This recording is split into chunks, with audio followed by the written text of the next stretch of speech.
Welcome back, Norfolk enjoyers. You are listening to the Norfolk and Good podcast from Enjoying Norfolk. I'm Steph. And I'm Andrew.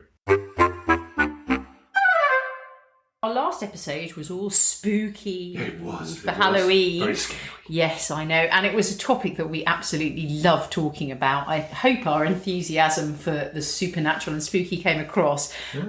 We could fill many episodes with the stories and folk tales of spooky Norfolk, couldn't we? But since we are not a solely spooky Norfolk podcast, we will not. But we did have some feedback.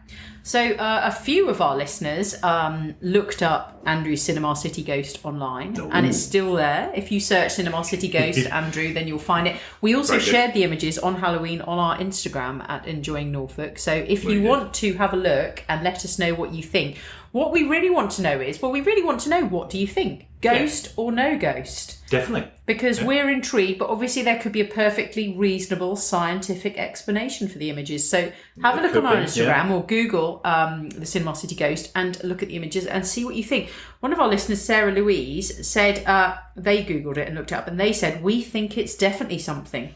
Looks like it's carrying something. Thin legs. Yeah. And a bit that is either light on the door or a face. Very creepy. Well, there you go. See, but the thing that's carrying something could be because it's a member of staff carrying something. There was very nobody fast.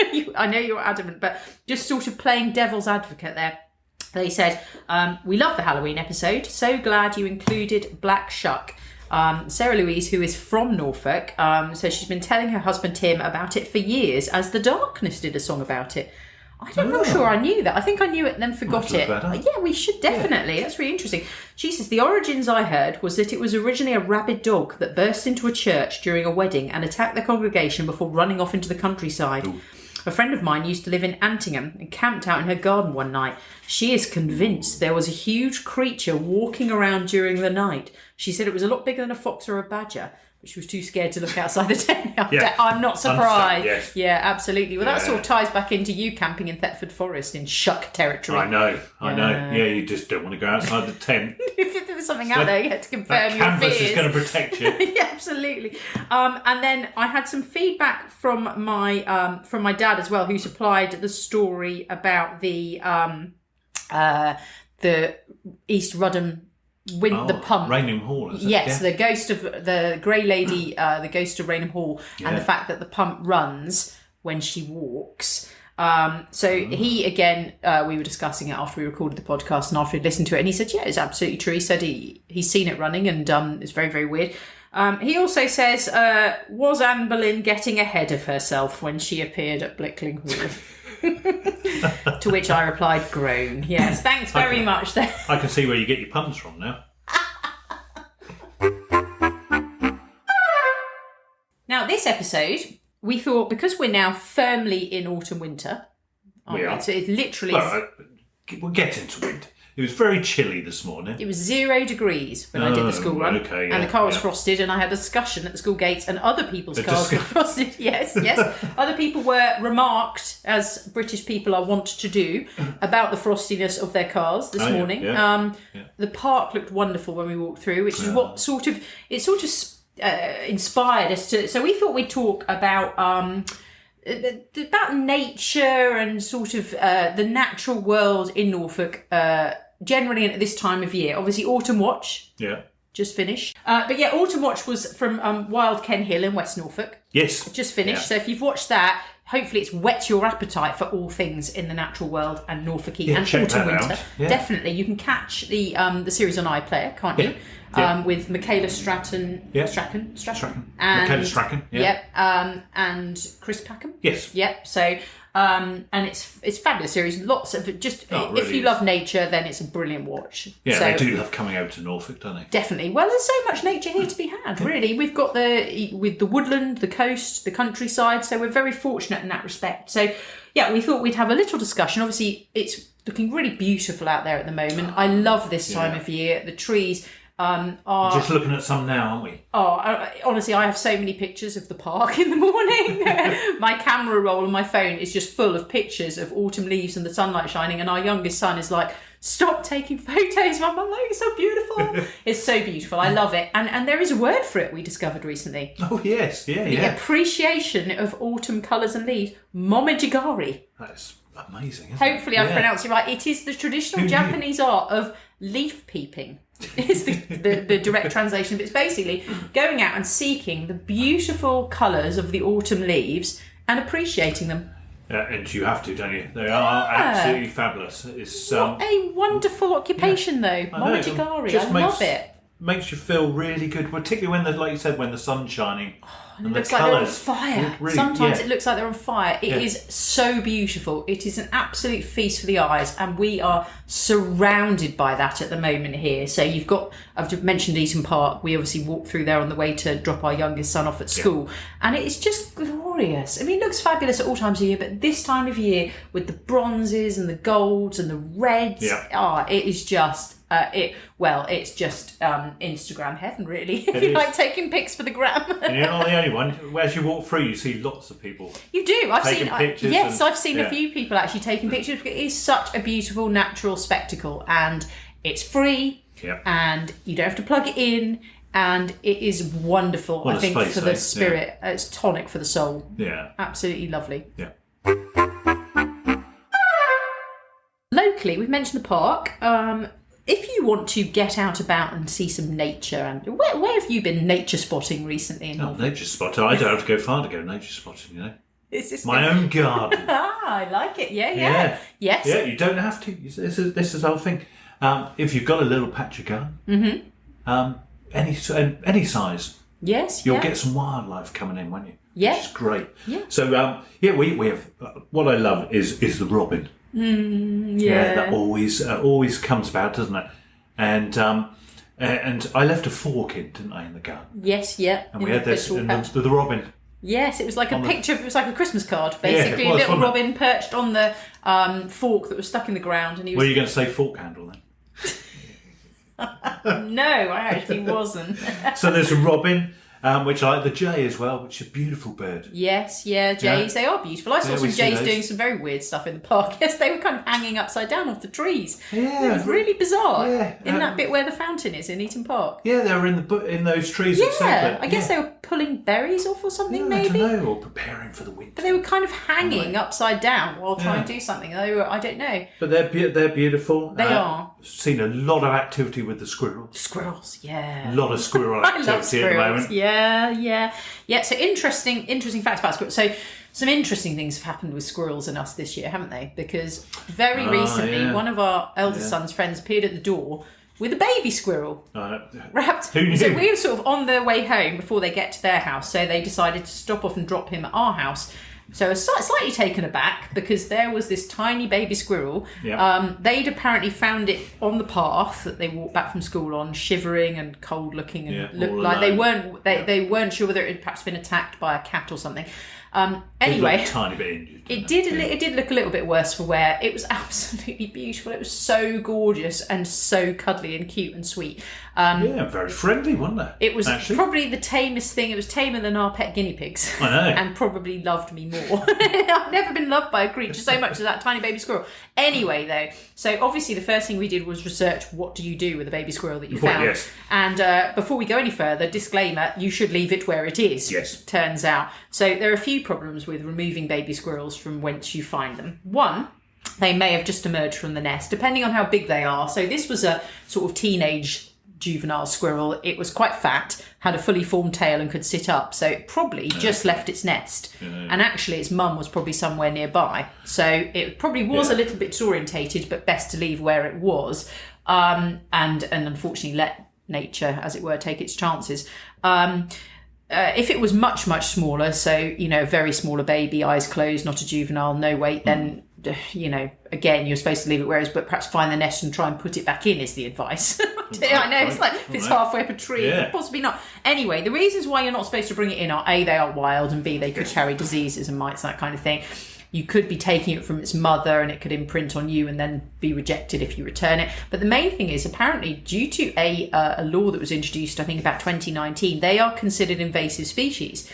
Grey squirrels, okay, so if you take them to the RSPCA, for example, the only thing they can do is euthanize them. Oh my goodness. Euthanize them, put them down, basically. Yeah. So they say don't bring them. Oh, right. Because by law, they're an invasive species, and so they can't then be re-released. Oh, dear. So, so very bad. So anyway, we took it back to where it was found. I think that was the best. Yeah, we left it. It was so sad. It kept running after us. dear. We ended up having to run away from it. If you've ever imagined running away from a tiny squirrel that loves you, my heart was breaking, Andrew, honestly. But It's very sad. we put it, but we left it there. While we were there was another baby squirrel of about the same size, so I'm thinking it was a sibling. Okay. So hopefully they did all leave the nest and it was fine. Anyway, I was traumatised because I thought it might die, so I went back to check later on and it had gone. So there was no dead squirrel there or anything like that. So I'm hoping that the fact it was gone meant it went back into the undergrowth. Live its squirrel life. Hopefully so, yeah. I think it's sad they're treated as an invasive species. I love red squirrels and I understand they were here first, but grey squirrels have been here quite a long time now. And I do quite like them. I think they're quite sweet. Yeah. They're really interesting to watch. We used to watch one from our garden that, do you remember, that used to bury its nuts? Like, run back and forth all autumn long. Well, yeah. You wonder if it ever found them again. I know. I'm pretty sure he had little oak trees sprouting up all over the garden. He was very industrious, wasn't he? So, but you're quite knowledgeable about squirrels, aren't you? I'm slightly obsessed. They're very cute. They're very cute. Anyway, that all went... Yeah. So if you do Fairly see, well, so I think that was sort of August, September is the time they leave their nest, the baby ones. This time of year they are burying nuts for winter, aren't they, and getting ready for hibernation. Yeah, you can see a lot of activity with them at the moment. Yeah. And the other thing is we spotted hedgehogs. Oh, hedgehogs! Yeah, we spotted a few hedgehogs. Yes, haven't they, in the garden? And one interesting one that caused chaos the other day was the hedgehog that tried to cross down at Eton traffic lights. Tell us about that. Yeah, tell us that story. Which was, so if anybody's been down in Eton, there's a big junction there. South of the city centre in South of the city, yeah, near Waitrose. There's a crossroads, basically, with traffic lights. Yeah. And there was a hedgehog crossing the crossing. God bless him. I know. Which was being helped and shuffled along by some children to quickly get off the road. But yeah, it caused chaos. We had to stay. Didn't you say some of the car drivers were really mean though? One drove over it. Yeah, drove it. Well, not on it. Yeah, didn't run it over, but that it went under the car. Yeah. So you've got to be patient with the wildlife, you know. Yeah. Got to be patient. It was, but the children managed to get over the other side, and then the thing tried to cross another crossing. Oh God, yeah, because of course there's the different. You're blessed. But I just stayed where I was, and.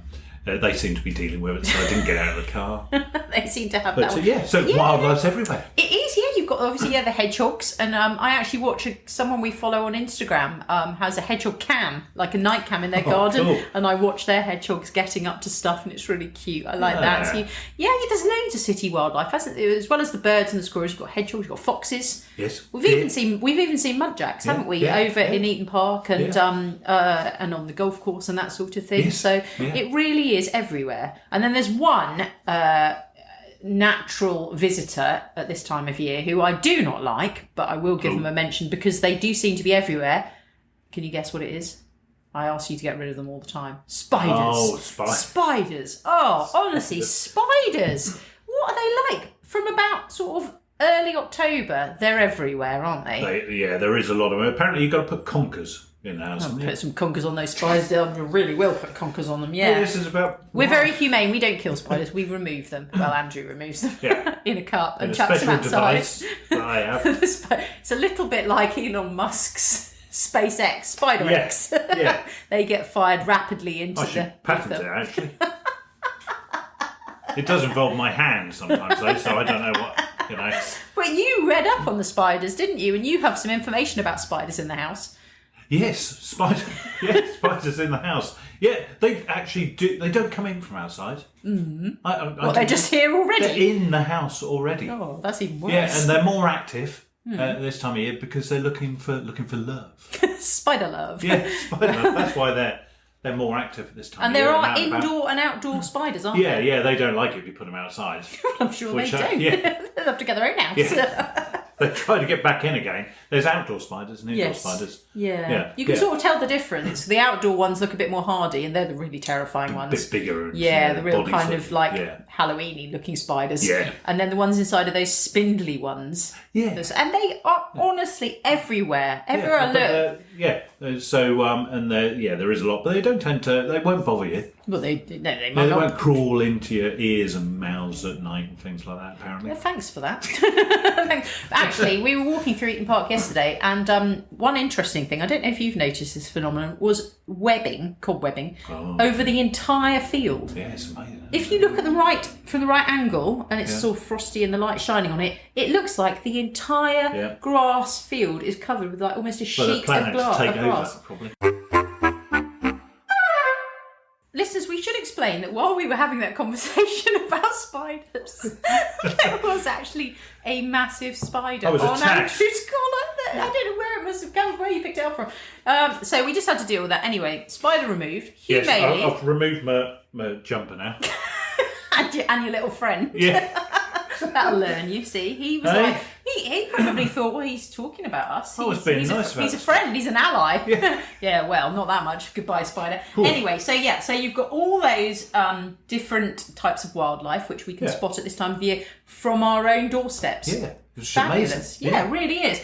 Where else? Where else can we do some wildlife spotting around here in Norwich? So it's Eaton Park. Yeah, Eaton Park, which is we mentioned is great. There's also I don't know where it's sort of around at the moment, but the heron.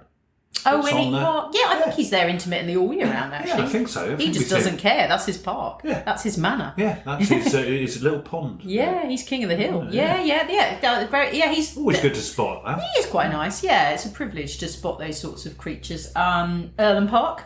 Yeah. Obviously, again, great place for trees and wildlife. Bit of Momajigari. Yes, very good, very good. The UEA Lake. Walk around there. Absolutely, always nice. Yeah, and beautiful all time of year, and you've got some beautiful sculpture to look at as well. Indeed, yes. So there's lots of reasons to go there. Actually, also Chapelfield Gardens. Do you remember we walked through there last week? So we did lots of stuff with the Science Festival. So we were in Norwich City Centre quite a lot. And we walked through, and it looked absolutely beautiful with the autumn leaves. Really nice. I took a picture of it. It's lovely. Yeah, very nice. Further afield, outside Norwich, obviously we live in Norwich, so we spend a lot of time looking at nature here, but further afield, where are good places where we've spotted nature in Norfolk? Well, some places I really love to go are some of the National Trust parklands. Yeah. Okay, which is, and one in particular is Sheringham Park. Oh, yes, yeah. Which is beautiful all year round and lovely at this time of year. And what I really like about some of those places is that when you arrive there, they have a little blackboard. And it's what people have spotted. Recent sightings. All the volunteers have spotted, which is really nice. They're always amazing. There's they've spotted hundreds of stuff. They're sort of like, a T-Rex, an elephant. No, I jest, obviously. No, but there's loads and loads. They've spotted all sorts of things. I mean, obviously they're there every day, all week. And, so all the time. But they've spotted some there's like all incredible different species, mammals, birds, all sorts of things, insects. But we have one difficulty sometimes, and that's our two boys who are slightly loud. on their walking through parkland sometimes. It's a wonder we ever spot anything. I know they probably the wildlife probably hides sometimes when we're us coming about 2 miles away. Yeah, going back to Sheringham Park, it's open all year round, isn't it? Oh yeah. Perhaps possibly not. Christmas Day or something like that. But that's a wonderful thing because you can see the changing landscape all year, which is a really beautiful thing about it. Good, and it obviously has an abundance of trees and flora and fauna, and so you can watch the seasons changing, and it is beautiful at all times of the year. You've got the rhododendrons in the spring, and you've got the autumn leaves and colours now, and there is lots of wildlife to enjoy there, isn't there? And we went about this time of year a couple of years ago, pre-pandemic, on a night hike, didn't we, at Sheringham Park? I don't know if they're doing them now. Did you manage to discover? I had a quick look. I couldn't see anything possibly about not running the walk. Them at the moment. That we did. If you ever see the opportunity or get the opportunity to go on a night hike anywhere, to be honest with you, it's so amazing because you have to rely on different senses and you see a very different world, don't you? And we went on a night hike there. Get to see the beautiful skies as well, particularly in North Norfolk and outside the city. Yeah, definitely. The really big when they turned off all the torches. Yeah. There we we could see all the starry skies as well. We went on the bat walk there, didn't we? Yes. Yeah, which was fascinating. Yeah, that guy had the chap who led us had a bat detector, I want to call it. What was it? It was like an electronic device that basically amplified bat sounds. Yes, basically. Their little clicks and sonar radar. And you can tell the difference between them. Yes. Different species by the different sounds. Yes, some were very fast Yeah. and some were longer, and they were from the bigger species. And I think we I'd had like one of those, actually. We did actually look into it after the walk. We looked into it, and then we almost bought one, and then we got distracted. Yeah. But they're really cool. Really good thing to have, along with, as you mentioned previously, a night cam. Oh yeah. I'd love one of those as well. That'd be good. Yeah, as long as it didn't capture ghosts. Oh no. We've moved on from that. Okay. But that was really good, and they had a lot of species there and a lot of bats. Yes, yeah. So, it was really interesting because we had to stand still, and he put on his bat box thing, and particularly when they were feeding, they got quicker and quicker, the little clicks and the little noises, and they were really close. And then obviously you can see them because they can get quite close. They can see you. They're never going to hit you. That's the good thing about bats is they can actually sense where you are because you're a solid object, and so they're not going to suddenly fly into your face. Well, not involuntarily anyway. They don't really want to. Yeah. And so they can get quite close, and we can see them, and we just pause for a moment. And then we sort of watched them fly, and then we listened to the kind of clicks and the bat noises, and it was really fascinating. It was an insight into a totally different world. The kids, it's great for the kids as well. To sort of just expose them to these elements of nature and the natural world and appreciate it, and it's fascinating. Yeah, and we've spoken about that before. We started during some of the lockdowns going on a full moon walk, didn't we? Yeah, instead of doing our walk in the daytime, we went at night. Yeah. I loved that. I think, why not? Yeah, I mean, why not? You know, we're sort of... Yeah, it's absolutely, and this is a great time of year to do it, and you do a bit of moonbathing as well. Yeah, it's really good for your well-being as well, because it's such a wholesome, mindful activity just to pause and get out in the fresh air, and sometimes the fresh cold air. It's quite nice. Put a hat on and gloves and stuff. Yeah, we'll have to do it. Well, I think we've missed the full moon. Yes, miss it. Well, there'll be one this month later on in November. Yeah, later on. Yeah. Up on the Norfolk coast. Mm-hmm. As well, we have RSPB Titchwell Marsh. Yes, which is a fabulous place to go for birdwatching. Yeah, big reserve, and we need to go there actually because our youngest son bought RSPB membership for his birthday. Do you remember? Yeah, we need to go there soon. Yeah, definitely. Yeah. No, we should. Yeah. We'll sort that out after we've done this recording. Yeah, they have a recent sightings list on their website. Actually. Oh, okay. Yes, tell me. So as recent, up to the end of October-ish, they've seen like over 100 species. Whoa. I presume that means largely birds. So you've got chaffinches, siskins, bramblings, okay, which chatter away to each other at the top of the alder trees. You've got hawfinches, although a lot of them are now migrating away. They say they're migrating in a constant trickle. So obviously, so some are migrating out, and some may be migrating. There's gold crests feeding on insects in the willow trees, and you can hear their high-pitched tinkle. Tawny owls. Yeah. A woodcock. Gadwalls, little egrets. Egrets, yeah. Cormorants, a great white egret and a bittern have also been sighted, although apparently they're harder to spot. Marsh harriers, hen harriers. Nice. So it's an absolute smorgasbord of flora and fauna up there to enjoy. Yeah, it's quite amazing, isn't it? And it is a destination point, isn't it? It's a really big popular reserve, I think, actually. Yeah, well, North Norfolk is, you've got Cly as well at the other end. Yeah. The Norfolk Wildlife Trust. Yes. Cly Marshes there. Yeah, exactly. Yep. It's the Norfolk Wildlife Trust's oldest and most popular / best known nature reserve. And there again, you've got lots of things to watch. So seasonal highlights at Cly and Salthouse Marshes, they suggest, are in autumn. You've got things like the widgeon, the pintail. These are all birds. The tufted duck, the bittern, the marsh harrier again, the bearded tit, the teal, the little stint, the curlew sandpiper, and the black-tailed godwit. They're all such epic names, aren't they? Like something out of Harry Potter. Yeah, black-tailed godwit. The widgeon. Was it the widgeon? Yeah. The widgeon. The widgeon. And then in winter, you've got the Brent goose, the pink-footed goose, which we'll discuss in a moment, the snow bunting, and also you can watch out to sea from the shingle bank.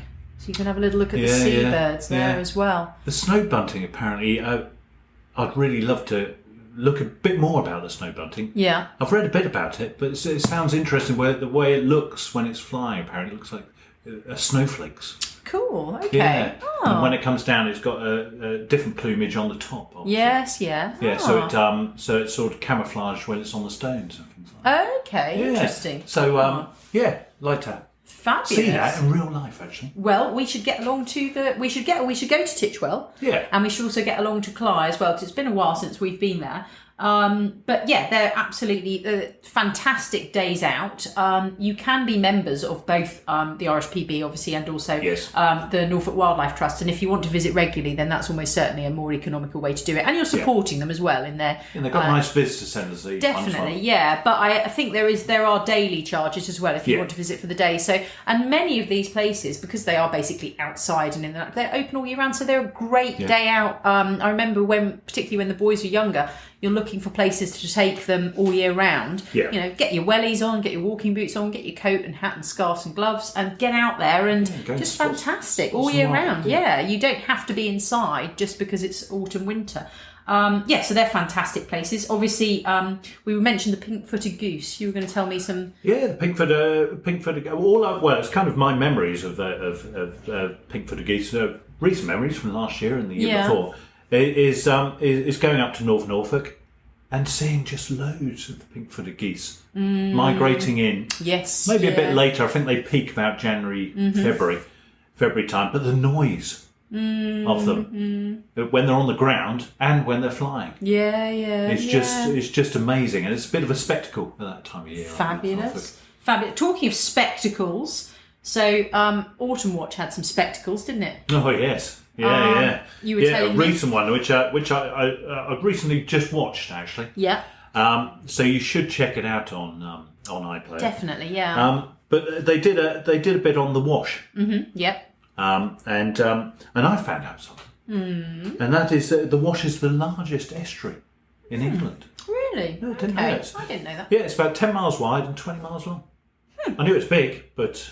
You know, a fabulous place. Yeah. So, and it's a total draw for water birds because of the mudflats there. So they come from there like a breeding ground and migrate down to there. And it sees about 500,000 water birds a year. Wow, gosh. Yeah, which is a hell of a lot, basically, isn't it? Yeah, it's a lot of birds. But the one they focused on is the knot. Okay, yeah. KNOT knot. Yes. Mm-hmm. Yeah. Yes.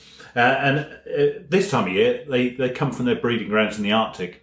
For somewhere a little bit warmer. And they arrived there, and last year they saw around about 140,000 of them. They did decline at one point, but now it's increasing again. So they're expecting even more this year, and they come to feed off the in the mud. The invertebrates and a whole range of things. That they feed off. But when the tide comes in, they all set off. And there's got this spectacle of them. Oh, murmuration. That's it. Yeah. Which everybody goes to have a look at, basically. A lot of bird lovers. A natural spectacle. Yeah. Fabulous. And that's on Autumnwatch. Yeah, and you can see it all on there. Yeah. But yeah, I'd love to go and see it in real life. Yeah. Interesting. Fantastic. So also you were saying about the geese coming in sort of January, February. Other visitors or new visitors to Norfolk around December, January, obviously seals. Oh yes. They start to have their babies, don't they? They haven't really started. Pups. I'm sure I saw that somebody saw the first seal pup on Horsey. Oh, on Horsey, Beach. Yeah. Okay. But obviously you got them at Blakeney Point as well. But the grey seals start their pupping season. I don't know whether that's the thing. The mums come ashore, don't they? Yeah, and that's quite a natural spectacle in itself as well. And you can Blakeney Point is one I sort of monitor because they give out figures, don't they, of when yes, pups they are do. born. Yeah, and it's normally record breaking each year. Yes, the numbers. It's a huge colony there now. Huge colony. Yeah. So and you can go and see them. There's lots of seal trips in there. Yes, on boats going out, which are a responsible way to go and see them. Yeah, Great what way. we would say, I'm always really reluctant and nervous about mentioning the seals because you can go and see them and you can enjoy them. But we would urge anyone who goes to see the seals in Norfolk anywhere in Norfolk to be very responsible and sensitive and cautious. Don't get too close. Don't try and take photos of them up close. Don't disturb them while the calves are with their... Are they pups or calves? Pups are with their mothers because it's just mean and cruel. And the Horsey, you got the Friends of Horsey seals. Yes, who protect the beaches. Yes, So if you are going there, give them a little donation. Yes. They do a great job. Yeah, good call. Yeah. So we've been discussing birds. Obviously, Norfolk is a big destination for bird watching for twitchers. Yes. And there are lots of different types of birds to be observed. Yeah, and one thing I've seen, just as we finish off the bird things, is an increase in predator birds. Basically. Raptors. Yeah. Yeah. Okay. Yeah. So over the years, a lot when I'm driving about, you spot them all the time nowadays, don't you? It's true, actually. Yeah, it is. There does seem to be an increase, or perhaps they're just being restored after years of decline. Yeah. I think there are many more protections in place, for them. So I love seeing them just hovering there. They're just such amazing creatures, aren't they? You know, and if you want to explore them locally, we've got the peregrines at Norwich Cathedral, and they've also got some on Cromer. Is it Cromer Church? Yeah, the Church of Cromer as well. They have webcams, and during the summer months, you've got the Hawk and Owl Trust there in Cathedral Close in Norwich as well. So if you want to get up close and perhaps ignite a passion for birds and raptors. Yeah. Now, someone who does have a passion for birds, we thought we would have a chat with today. Disclaimer: they're not from Norfolk, so bit of a change. We normally talk to Norfolk folk who are at least based here, if not even originally from here. But he has done something really interesting with birds, very which I think would be worth tying in here, and that's Paul Harfleet. Now, he's a London-based artist, writer, and designer, and founder of the Pansy Project and Birds Can Fly. And Birds Can Fly uses art, illustration and design to educate and inspire bird lovers and promote creativity, kindness and acceptance, encouraging an inclusive community of ornithologists and naturalists. That's fabulous, isn't it? Absolutely. How wonderful is that? So we're going to have a chat with him now. Excellent. Hello, Paul. Thank you so much for spending some time talking with us today. You're welcome. Thank you. Yeah, hi, Paul. Good to have you on. I was just wondering whether you could introduce yourself and tell us all about Birds Can Fly. Well, yes, hello. I am Paul Harfleet, and Birds Can Fly is a relatively new project that began in lockdown here in East London. And in those beginning days when everything was all a bit horrible, all of the work that I had just sort of disappeared. So I felt like I had to do something else, and I wanted to do something that was sort of encouraging and not focusing on the kind of fear of what was going on. And social media was just filled with doom and gloom. Yeah. And so I decided that what I would do is ask my social media followers if they'd like me to draw them a bird. So I'd drawn birds for my book called Pansy Boy, so I sort of was familiar with how you draw birds, and I've always drawn birds, but it was sort of fresh in my mind, so I sort of said, would you like me to draw you a bird? And so I did, every day, in the beginning, first few weeks, and it kind of just sort of went from there, and people quite quickly started asking if they could buy a print of the drawings I'd done. Yeah. So I set up a print shop, and then thought, wow, maybe I could make some money out of this whilst I've got no other work. Yeah. And to promote this shop, I decided that what I would do is create a sort of fashion spread. I know that on social media people respond to faces more than just the drawing. So what I decided to do was what I very early on referred to as gently reference the bird I draw. And I just began just gently referencing the bird that I draw. Yourself. so I was just, using my own wardrobe and clothes to reference, like the flamingo was one of the first ones I did, and I had a pink jacket, so I just wore a pink jacket and held my arm in a particular way to reference the head. And I just sort of did that, and it sort of became, I knew initially that it would be funny, and I wanted it to look quite glamorous and cool. Yeah. And I wanted that to be part of bringing something cool to ornithology. Yeah. I just arrogantly thought that that's what I could do. So as I kind of drew more birds and did more references, it just had become a thing. Yeah, I think it's definitely cool. And I think you've actually nailed it, Paul, in making ornithology cool. I mean, we are quite geeky about nature here. Well, to be honest, we love everything. Actually, we're geeky about food. We're geeky about books. We're geeky about art. There aren't many things. I guess we just love life here, don't we, Andrew? And definitely. We're quite obsessed with nature. So we'll go out and as the rest of this podcast episode will testify, squirrels, we love them, birds, we love them, everything we love. And to us, it's always been cool, but I think you've definitely made it edgier, but also more than that, I just think you've made it they're so beautiful. Your illustrations are, and also the gentle references, they're so beautiful. Brings it all together, doesn't it? Yeah, and a really fabulous. Stunning, and the aesthetic of it is stunning. I've got so many questions. I'm going to start from the beginning. So the first question is, first bird. So you mentioned that you said, shall we draw a bird? What was the first bird you drew in your lockdown series? Well, I had some drawings. So I think the first one I drew for this particular thing was maybe the wren or the robin. So it's kind of interesting because I was just asking who wants a bird. And it was quite interesting the kind of birds that people requested, and it was very early on. The birds like the robin and the wren, and the blue fish, and the kind of the sort of stars of British ornithology were requested. So it's kind of interesting. I had to then, as it grew, sort of I had to start having almost like a tally sheet of how many requests were for each bird. But then I would then prioritise the robin. The robin was like the most requested. And funnily enough, it's my least favourite drawing.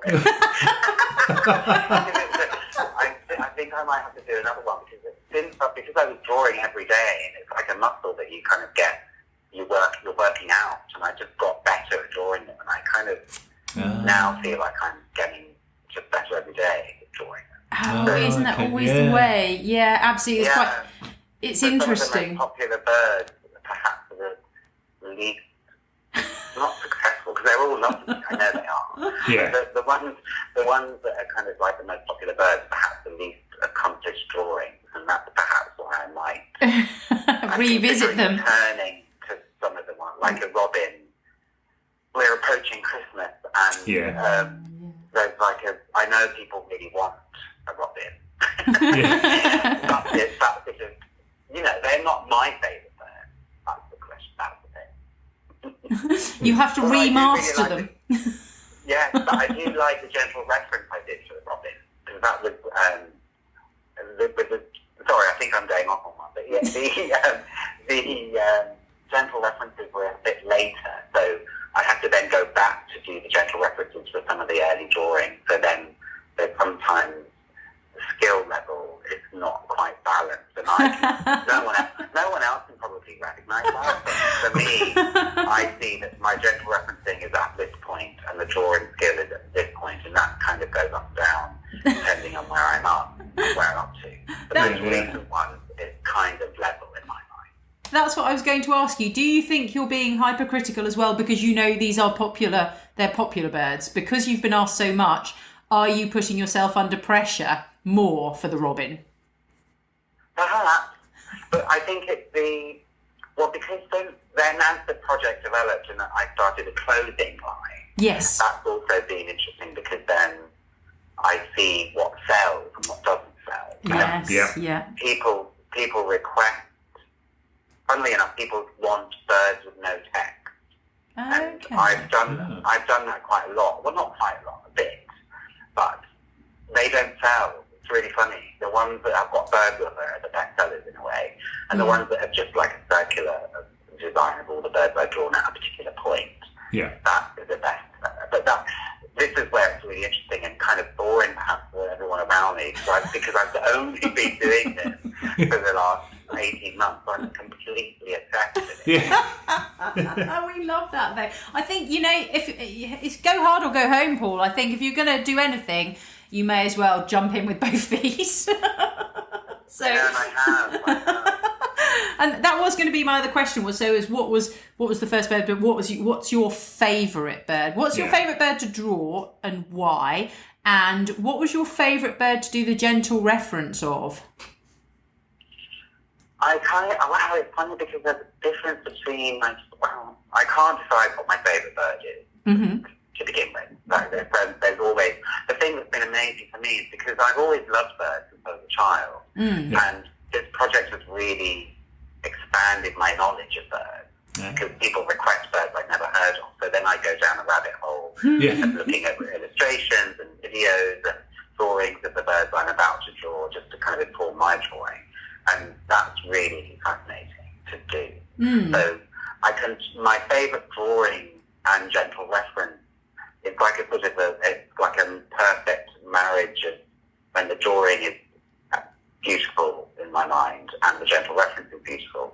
There's a few weirdly as well. Like the kookaburra was one where the drawing is nice and the gentle reference is nice. Yeah. And that was when I think I was really getting into it, when I was trying to kind of marry the energy of the bird with the gentle reference. So my expression on the kookaburra is perfect for the bird because the kookaburra has almost like a smile on its face. And the kookaburra gentle reference that I did, I happened to have a perfect cardigan and I happened to capture the right expression.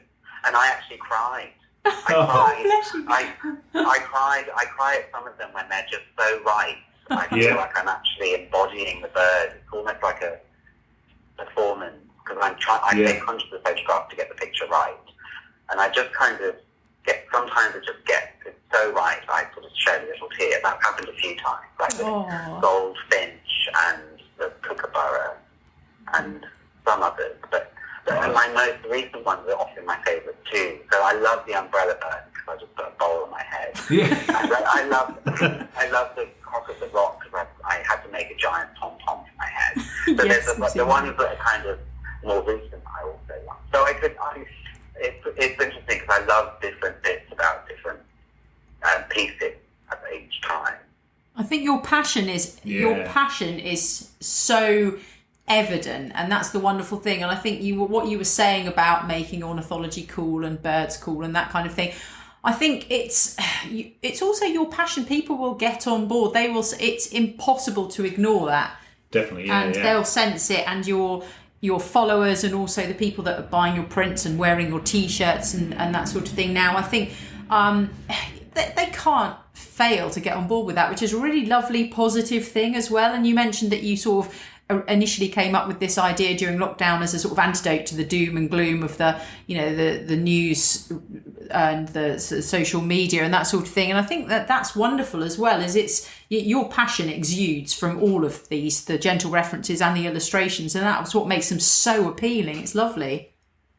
That's really good to hear, because it's kind of, I think sometimes that I do, because I'm so obsessed with it, and it's almost become my income. I'm always promoting it and always kind of doing it.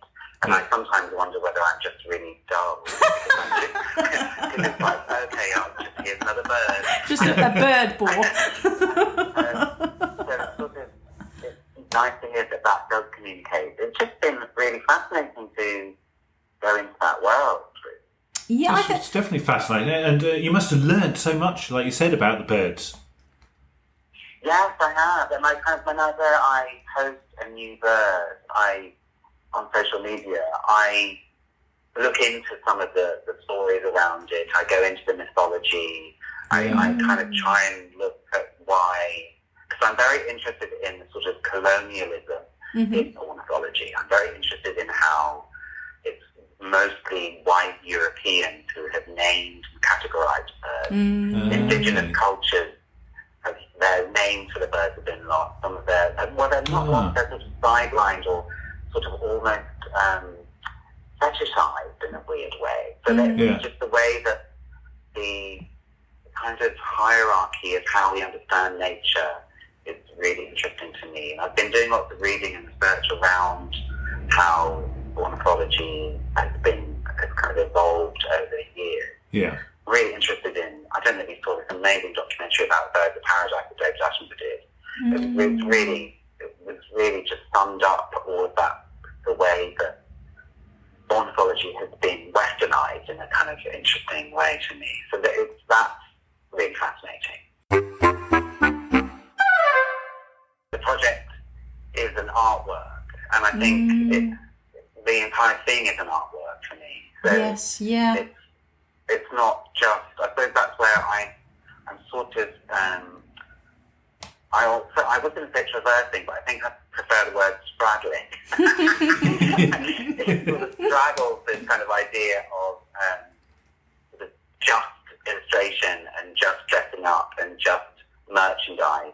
But it straddles that, and it also is about art and understanding birds and introducing other people into looking at birds in perhaps a different way, which is why I think the dressing up really works. Yes, definitely. Yeah, I absolutely agree.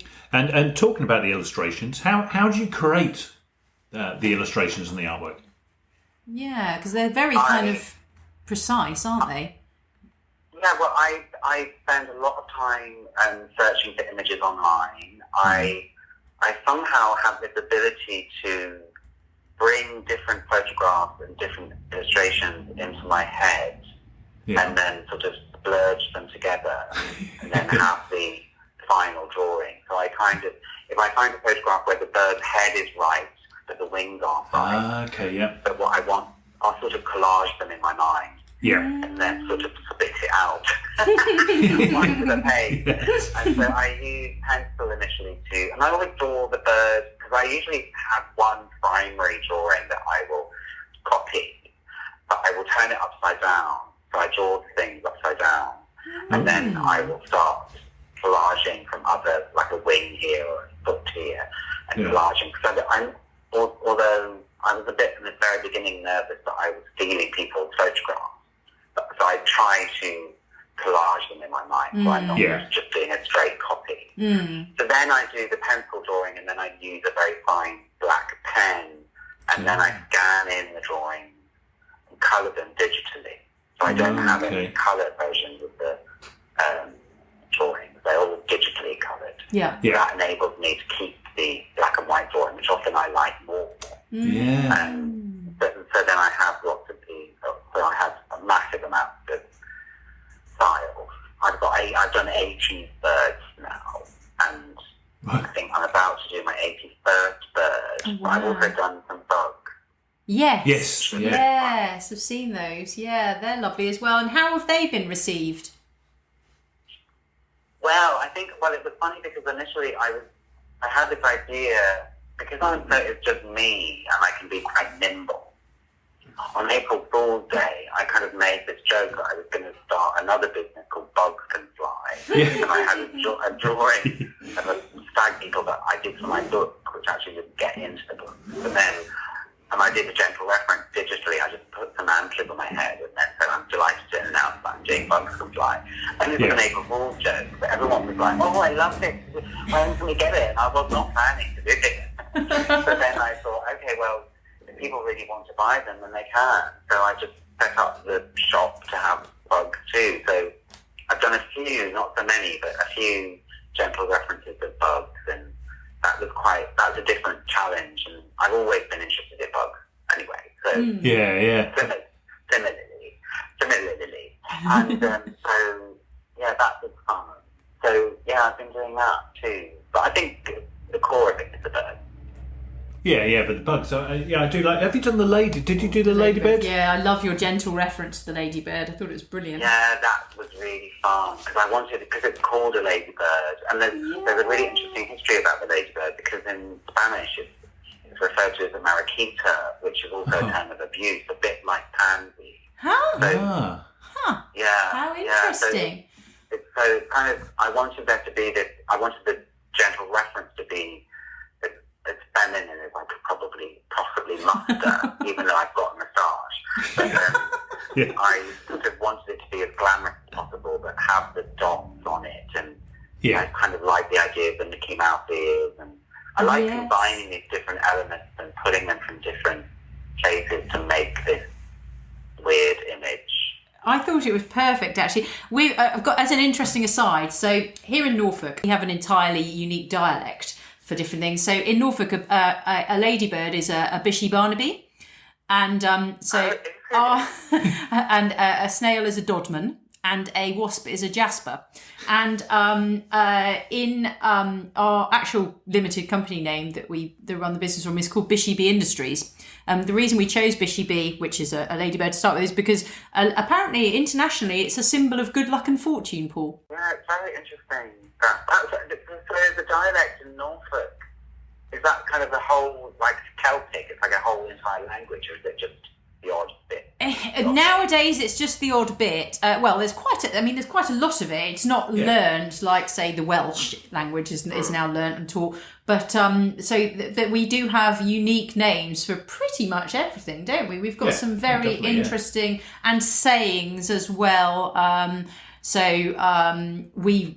We also you might have seen we've sort of started releasing Norfolk inspired clothing, and we've got things like Norfolk phrases like "hold you hard," which means whoa there, slow down. And we've actually got, and actually based on that as well, there's also the phrase "slow you down," which is actually on a road sign here in Norfolk. But we've also kind of spun it so that it's a message for us all to just kind of just take a pause in our everyday life. So it is a Norfolk phrase, a "slow you down," but also a reminder to just literally do that. Just take a pause every now and then, check in with yourself, self-care matters, etc. So, but yeah, we've got quite a lot of, I can't remember, we've got the Bishy, Polywiggle. Yeah. What? How could I forget Polywiggle? Yeah, so, Polywiggle is the name of a tadpole in Norfolk. And I say that.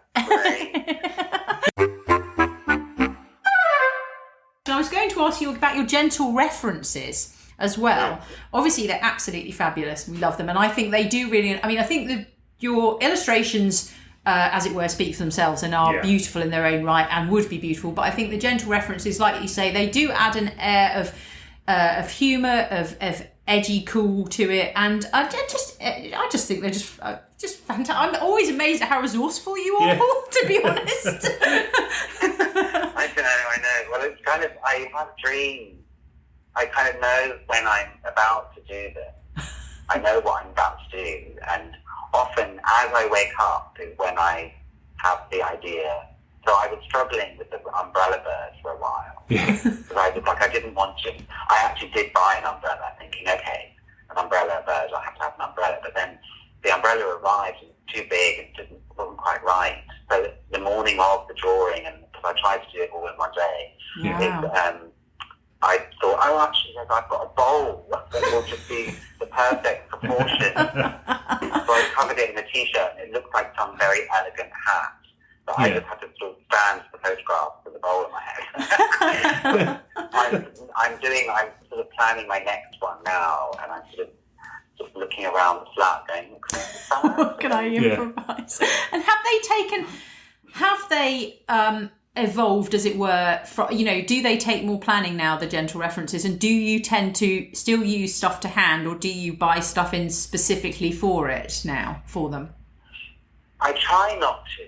I try to use, I kind of made a few things, but I like the aesthetic of it being sort of do it yourself. But for the toucan, I took a while to work out what it was that I was going to do, and then suddenly realised I had a bottle that was sort of the shape of a toucan's bill, which then I just filled with orange paint, and it sort of just worked in a way. Yeah. But and I suppose I just like using. I think I kind of wanted to find the perfect thing. Then I could buy it. Yes. But I like the idea of it being recycled or found around the house. Yeah. And then it kind of comments then on the sort of resourcefulness of being more aware of the environment and not just buying. It wouldn't be right for me just to kind of go and buy loads of plastic taps for a gentle reference. It doesn't really come with the same energy or something. Do you know what I mean? I agree. Definitely, yeah, the same charm, I think, as well. I think that there's a lot of charm in the fact that I think, like you say, you could style the heck out of it and really go to town. Of course you could, anyone could, but then it would also be something different. Instead of it would be a photo shoot. And and while it is a photo shoot, I think it's something else. It's something gentler. Yeah, but bits around the house as well. Yeah. Because other people may be able to create it as well. That's what I was going to say. I can imagine, young bird lovers out there wanting to reproduce it, and if they can reproduce it from found items in their home, then that's making it accessible as well, isn't it, to your audience? Yeah, so when I've done the competition, there's a competition running now actually that closes on Monday, which is for other people to enter, so they can win an original drawing, a copy of my book, and an item from the shop, the clothing item. Yeah. And I'm going to be promoting that a bit more because I think I haven't had as many entries as I have had before in my previous competitions, which are always amazing because people just do that. They just go around the house and find whatever it is they want to do. Yeah. And I want that. I feel like the accessibility of it is really important, especially because it was born in lockdown. Yes. Yeah. Shops were closed. And you literally were looking around your house to do what it was.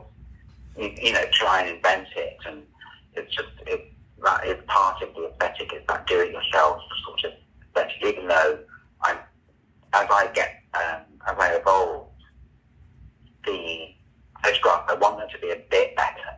Because the ones that I did earlier were on my phone, and I'm trying to get better at taking the photographs with my proper camera myself. Okay. It's quite hard on my own. Yeah, I can imagine. I have to press the button at the timer and then run and the camera. Get into the pose. That's really hard. Very difficult. Yeah. It is really hard. I take so many photographs, but I want the aesthetic of it to be as glamorous and sort of elegant, but homemade as possible. It's just really strange. Of course, it's hilarious, and I know it's hilarious, but I feel the aesthetic has to be right. It's funny when people are contacting me saying, "Can you come out for coffee?" And I'm like, "No, I'm dressed as a toucan." I like it so silly. I love that. No, I don't think it's hilarious. I think it's absolutely wonderful. But what I would like to see are the outtakes of you running with the timer set and trying to. I bet they are fantastic, Paul. I'd like to see some of those. I know, maybe I should do that next time. Now I'm using my camera, I've got my phone. Maybe next time I'll do like a little video. Trying to clamber around the flat. My next bird. I think that's brilliant. I think that shows the humanness of it. I mean, especially with social media, everything is polished, everything is fake, and I think actually the authenticity of it is absolutely wonderful. And of course, the end result, all of your illustrations and your gentle references look absolutely amazing, and I think they're impeccable, and you probably critique them far harsher than we do as just the kind of the observer. But I think the fact that the way that they're produced, that sort of thing, it just makes it so much more authentic, and that's really lovely. Yes, I think you're right. I think it's good to have some of because I think I am such a perfectionist, and into such a strange way that perhaps I don't pull the curtains back enough. I think I should probably show you me running around on the floor. I'm going to do that next time. You'll know. Next time I will do a video of me having a photo shoot. I think I can set it up so I can make a film. That would be brilliant. And do it on like a fast film of me literally rolling around on the floor. And then, I don't know. My next bird is going to be a real challenge actually. So it's going to be hard. Ooh. So yeah. Which bird are you illustrating at the moment then? Can you tell us? Yeah, can you reveal it? Don't worry if you can't. Do you want an exclusive? Oh yes, please, yes. Always. Maybe it'll make people listen. Fingers crossed. I'm going to draw is Snowy Owl.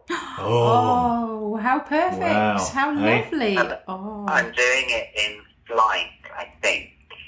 But because I think I don't like to do things for Christmas because I don't feel like it's the right sort of message. I don't want people just to buy stuff from my shop just because I like a Christmas jumper.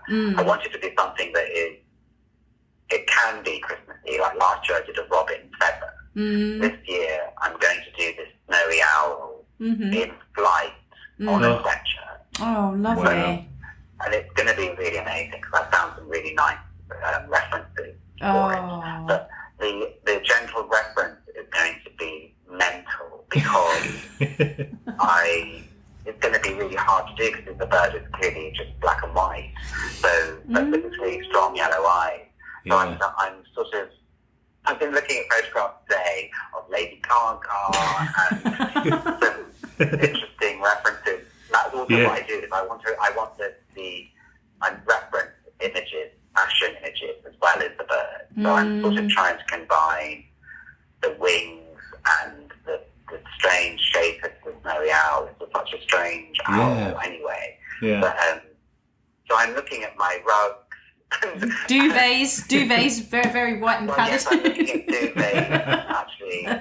It's hard for me to get the entire, because it's going to be in flight. It's harder for me to do the in-flight gentle references because I tend to open my arms and then I have to move, and they're really difficult to do. But, you know, I like a challenge. Yeah. And that is going to be my next one. Fabulous. Yeah. Oh, well, thank We you look for forward to sharing. that. Yeah, we look forward to seeing that.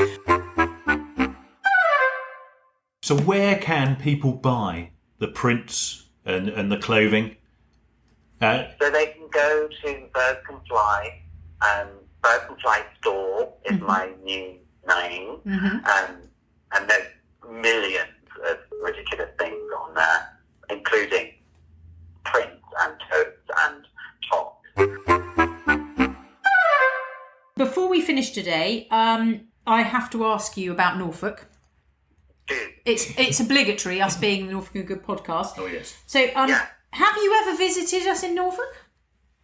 I have. I've been actually, until quite recently, I had two very good friends who lived in Norwich, just outside Norwich, a really beautiful house.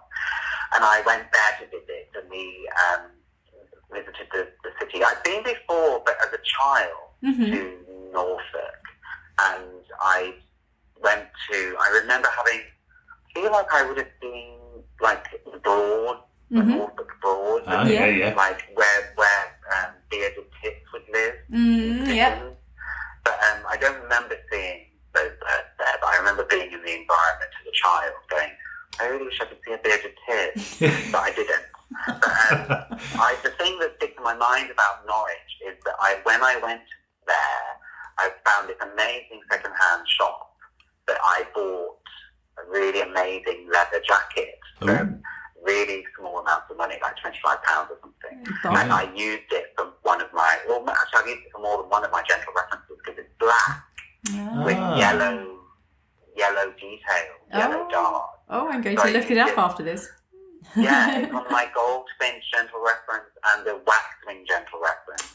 And it just works really brilliantly because it's got those sort of just yellow flashes like those birds have. So that's what I associate with Norwich and Norfolk. It's very nice, isn't it? I haven't been enough for that. Yeah, well, that's a good connection to Norfolk, I think isn't so, it? yeah. So it kind of ties it all full circle. Yeah. And as well as obviously the aspect of the birds and the nature and that sort of thing, and that actually in some of your gentle references there's a little bit of Norfolk in there. I like it. Very nice. That is absolute truth. We get everywhere. Look at Norfolk and Birds Can Fly. There you go. It's brought it full circle. How fabulous. It's funny because it's like all of that, my massive wardrobe that I use for gentle references, they're from all over the world. And it's kind of nice that one of my favourite jackets from Norfolk is in some of my gentle references. Yeah. Oh. It's the waxwing, so that's nice. Oh, fantastic. Well, that's absolutely brilliant. You will have to come and visit Norfolk again if you haven't been for some time, because there is a wealth of wildlife and nature to appreciate here, but also we do like a slower pace of life, don't we? We do, I think it's good tonic for the soul, for anyone, especially if you're living in London, which is a fabulous place in its own right for so many reasons. But I always know when I go to London and then come back to Norfolk, it's almost like a bit of a sigh of relief. It's like we're not in the past. Some people sort of think here in Norfolk we're sort of stuck in the past. We're not. We're just on a slightly different time length, really. Aren't all different time But waves. I think that's what's been interesting about the pandemic, isn't it? Is that my life did slow down. Yeah. That slowed down. Yeah. In terms of me, going out and being social. I suppose my slight hermetic tendencies have come to the fore. So my days have been spent drawing and dressing up. But that's why I could do that anywhere. But I look over London. I look at my views over London, and I see the urbanness. But I also see the odd peregrine and kestrel and lots of seagulls and things and parakeets flying by. So I'm sort of connected to it as well as nature. I mean, Yes. but it's that my pace of life is relatively slow. Or I say slow, but it's sort of I'm rushing around drawing birds. So when I'm doing that, it's really kind of drawing a bird is just a very calm thing to do, and it doesn't slow you down. So that's nice. Yeah, I like that. I like that that's the story behind the sort of origins of it as well. Yeah. Well, thank you very much for your time today, Paul. It was really wonderful. Yeah, really wonderful to hear a bit more about the process. Thank you so much for having me, and goodbye. Thank you, Paul. Thank Goodbye. you, Paul. Bye. That was really great talking to Paul, wasn't it? That was really good, really interesting. Yeah, really interesting guy. It was really good having a chat with him. We love what he's doing with Birds Can Fly and also his other project, the Pansy Project. Yeah. If you want to learn more about those projects and also see his wonderful bird illustrations, then go to his website, birdscanflystore.com. And I love the connection with Norfolk as well. I know, who knew? Yeah. Everybody's got a connection with Norfolk. Everyone needs a little bit of Norfolk. Yeah. Yes, I think the take-home message is, if you love nature, then get to Norfolk. Mm. And if you're in Norfolk, just open those doors, fling them open, and get outside and enjoy it. Absolutely. Yep, enjoy Norfolk and enjoy nature. Yes. We will be back with a new episode in a fortnight's time. Mm-hmm. Meanwhile, we hope you stay well and continue to enjoy Norfolk in the time in between. And if you have any feedback about this episode, as ever, do drop us a line through our social media channels or through the website enjoyingnorfolk.co.uk. We love to hear from you. We do. And we may well feature your comments in a future episode. Oh, yes. Bye-bye. Bye-bye.